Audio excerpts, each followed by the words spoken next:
Tech on Keruga Fires. This is my pet deck that I played in a lot of tournaments. I'm super excited to talk about this deck. So let's get started with it. Keruga Fires, I've been pulling it out on Arena, is a blast of the past. I think this deck was very good at a certain point. Then Borj Convoke showed up. I kinda shelved the deck back then, and now I think that Borj Convoke is kinda gone out of the meta, and I think this deck is real good again. So let's start with it. So firstly, our companion is Keruga, which doesn't allow you to play anything that costs less than 3. Obviously, we are going to play around this rule and try to play stuff that um, goes around this. So what we are playing here is for Bone Crusher Giant, which you can play Stomp for 2, which is a small removal against aggro decks, is amazing. We are also playing for Leyline Binding that you in this deck only cast for 1 because you are playing basically 5 colors. This is actually just 2 splashing for Omnat and sideboard cards, and then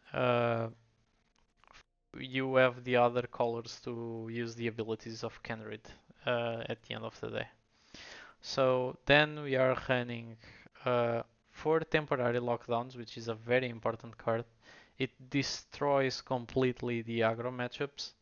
Uh, Red decks and humans, spirits have all those decks have a bunch of troubles against this card. You are not running anything that costs 3 or less, so exiling everything that costs 2 or less is usually one-sided. Be mindful that this exiles tokens from Fable though.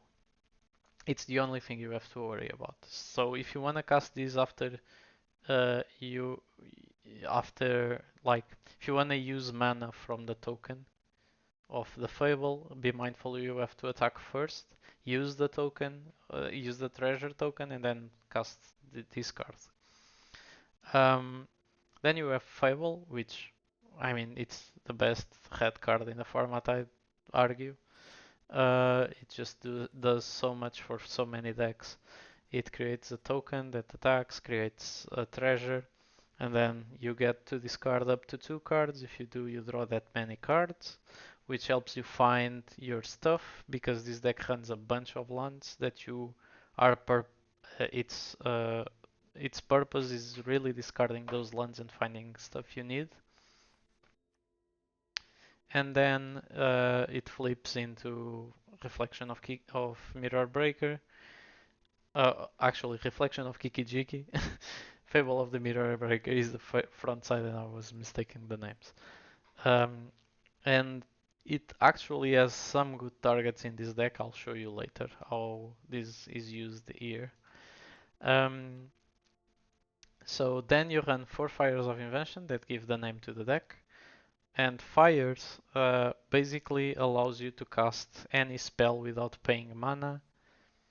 You can cast up to 2 spells a turn. You cannot cast spells on your opponent's turn. And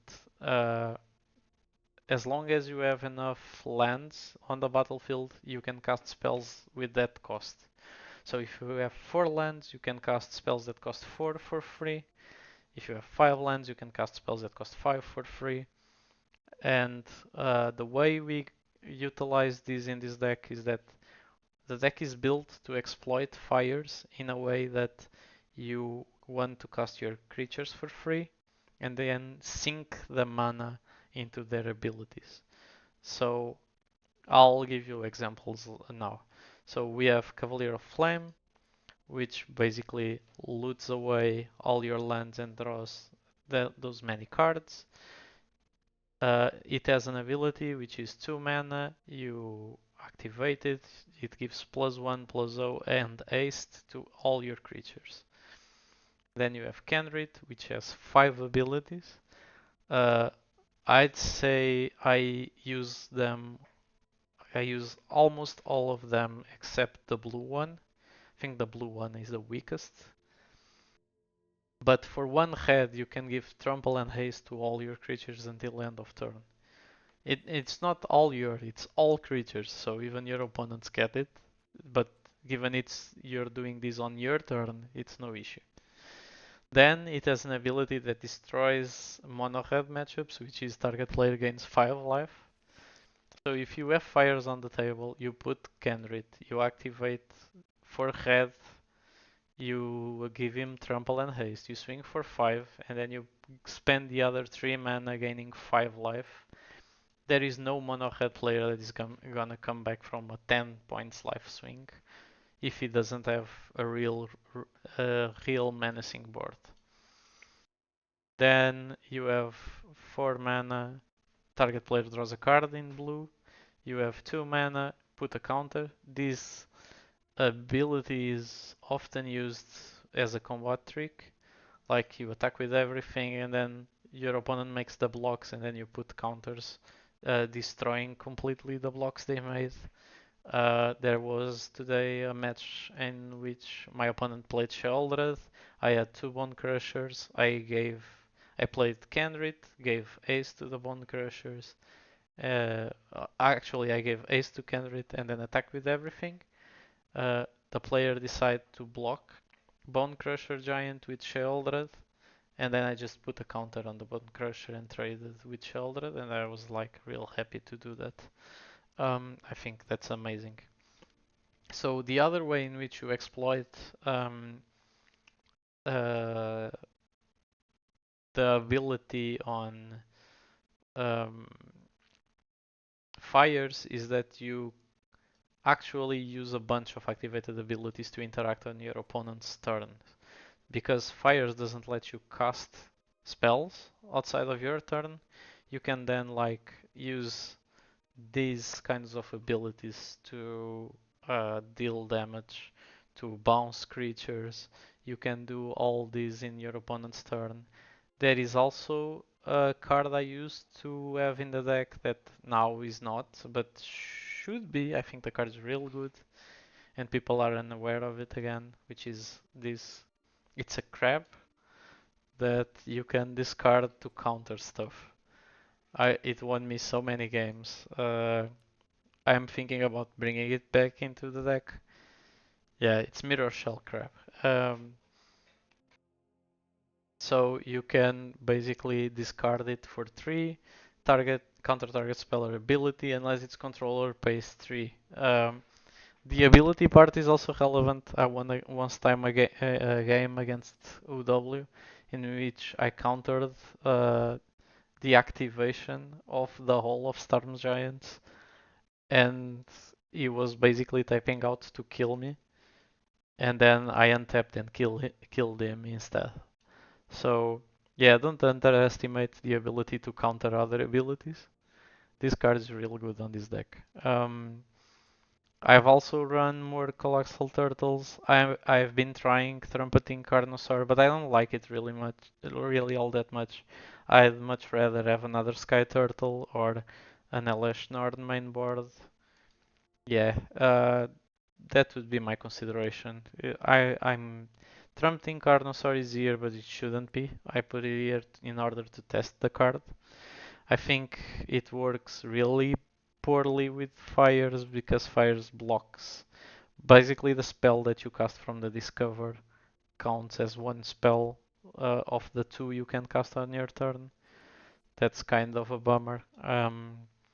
So yeah, I wouldn't play Carnosaur anymore. I would play another Sky Turtle or an Elesh Norn or even Tolsimir if you think the meta is really aggro.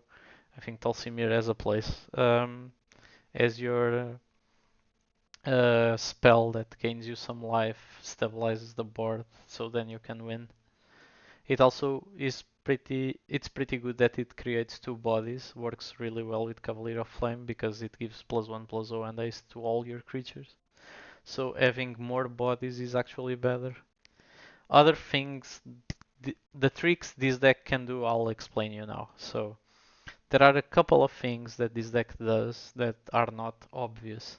So when you have fires on the table and you go to your turn 5, you can actually activate Kenrit to reanimate creatures from your graveyard, which is its last ability. I didn't mention it uh, on um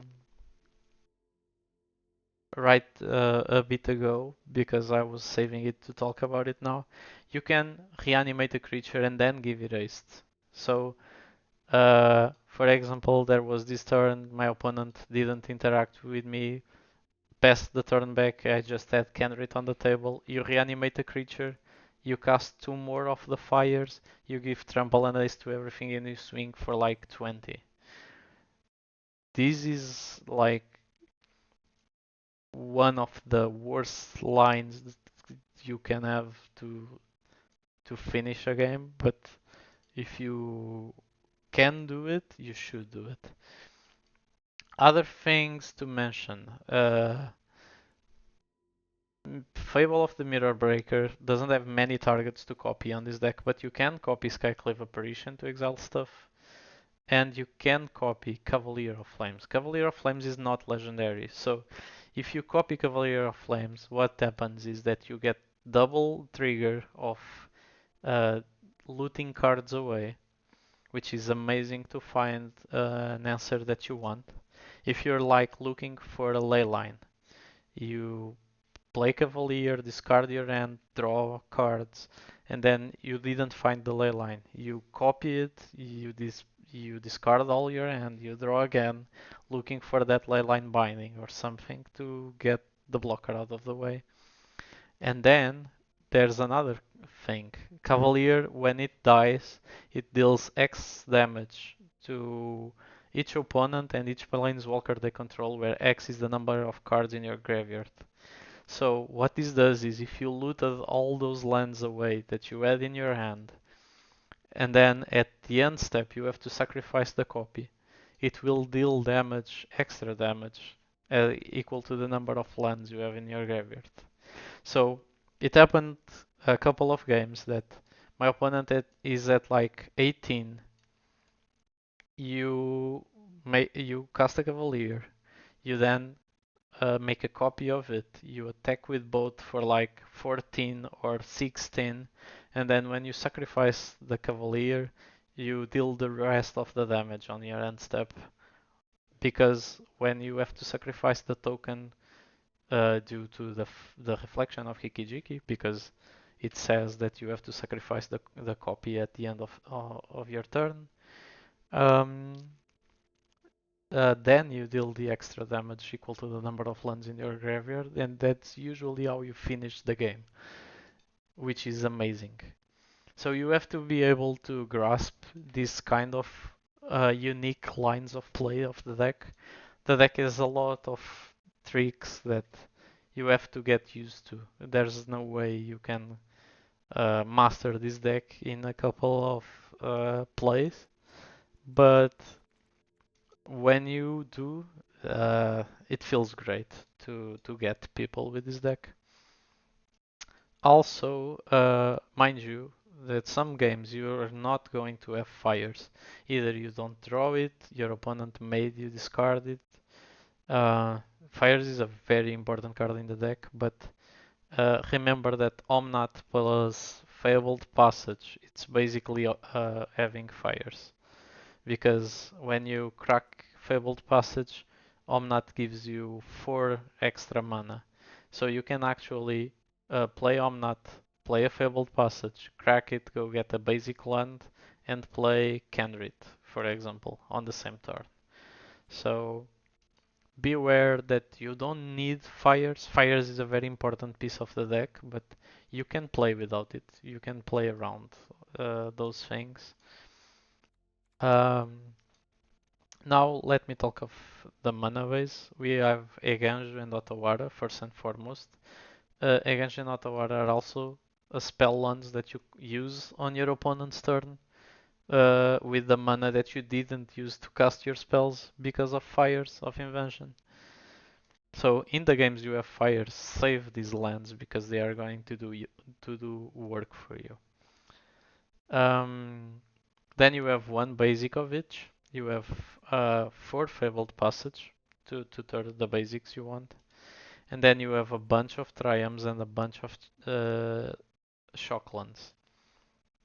I am running mostly white and red stuff plus other color. But there are some exceptions that I traded to have more black in the deck because I realized I was winning a lot more when I have the ability to use Kenrid's ability to reanimate. And because I have 4 Leyline of the Voids on the sideboard that I sometimes need to cast. It's not very often because you can cast it for free with fires on the table. And if you have it on your opening hand, it is also cast for free. Um, it's not even cast, it's just put into play, but yeah. Then I have 3 green triumphs, which are also once again red, green plus white plus blue. And then I have a few off colored lands. I have one Savai Triumph, 2 Jetmir Garden. I have 2 Sacred Foundry, because double white is really important, and then triple red to be able to hardcast the Cavalier, sometimes also important. So when you're fetching for lands, remember that. First and foremost, you want to have one land of each, because it opens up Leyline Binding for one, it opens up all your abilities of Kendrick, and then you need double white to cast Skyclave and temporary lockdown. That's a thing you have to worry about. And then you need triple red if you ever want to cast Cavalier, hard cast Cavalier. Be aware of that when you're playing. Um, this deck has to think very carefully about which lands wants to play or not. Then I'm running 2 Mystical Dispute. Card is really good. Of course, this I'm talking about sideboard cards now.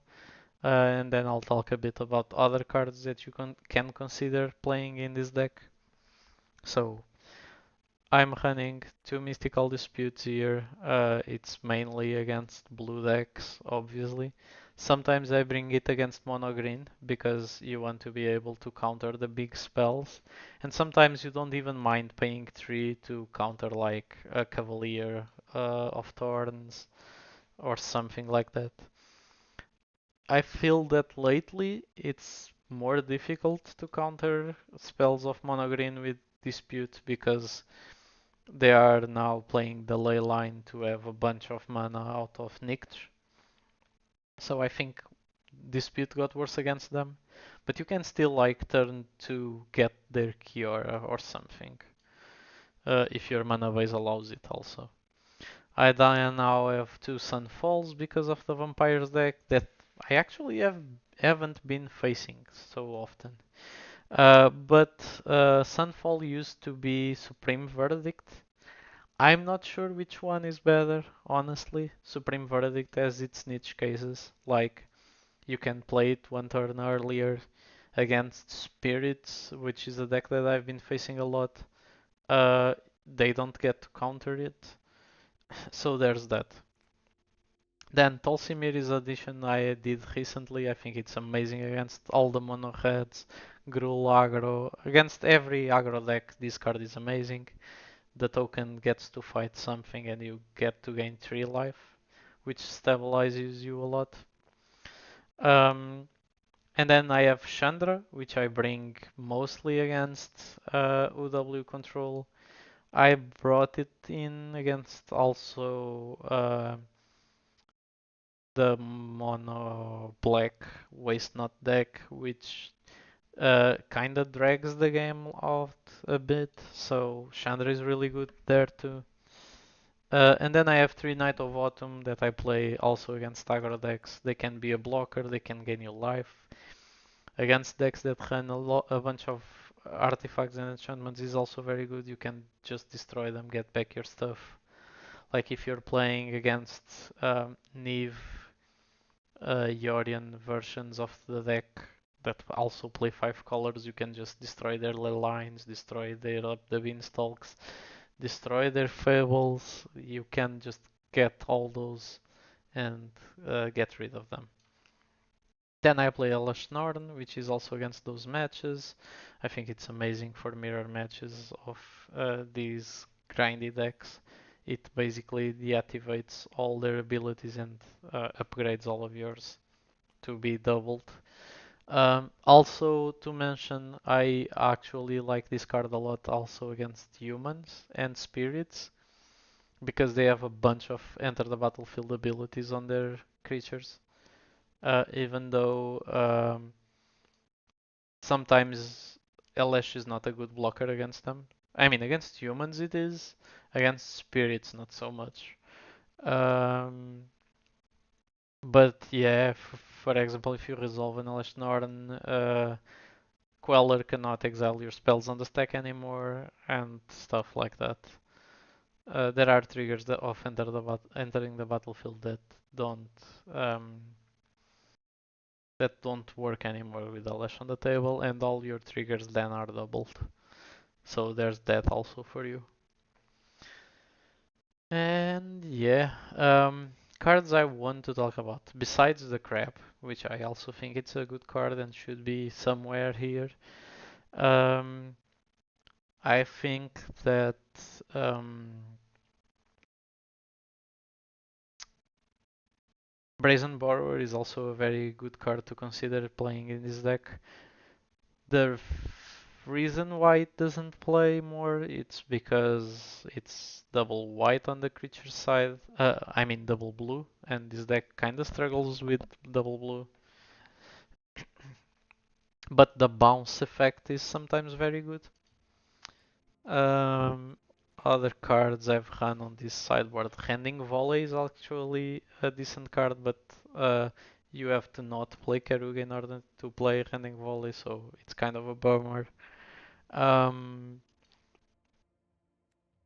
so I kind of dropped it in favor of these things that gain you life, and basically I just try to go over them instead of going against them on the early turns. Um, and yeah, that's pretty much it. I think this deck has a lot of potential on this meta. It's a very expensive deck to craft from scratch.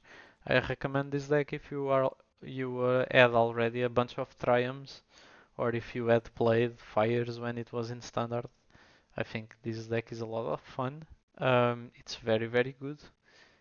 Um, and if you do those small adjustments, like maybe not run to Sunfall, maybe run like a Supreme Verdict and Sunfall, take out the Carnosaur and run a second turtle or a crab. I think this deck gets even better, and I think it's very, very powerful. Um, I'm actually cutting the Carnosaur and adding a turtle right now. I didn't mention the main reason why turtle is here. I said the turtle bounces stuff, which is true, but the main reason why turtle is here it's because it returns target card from graveyard to your hand, which is also an ability it's in here. Why do we use this? It's to get fires back from the graveyard. So there are a lot of matches with which your opponent just thought seizes out your fires and then you draw your turtle and it's basically second fires because you can end of third turn discard this, get your fires back, untap, and then cast fires. And remember, this is still a 6/5 with flying with Ward 2. If you reanimate this with Kenrit, it also wins games. I've won so many games attacking with this turtle, you have no idea. The turtle is real good. Yeah, 6/5 with flying and Ward 2, it's amazing. And yeah, I'll consider this deck over. I hope you liked it. I think this deck is a lot of fun. I've seen other YouTubers doing coverage of this deck with just two colors, and a guy that actually made very high ranks on Arena, like rank 1, playing this deck but in Boros, cutting all the 5 colors nonsense and playing more enchantments that blink stuff and bounce stuff. And I think that version is also pretty cool if you want to check it out. I'll try to find the link and leave it on the description. for reference, because I think it's also pretty good. But yeah, hope you enjoyed the video. Leave a like, subscribe to the channel, follow me on Twitch. It's gonna be the link on the description as I leave on every video. And thank you for watching. See you soon.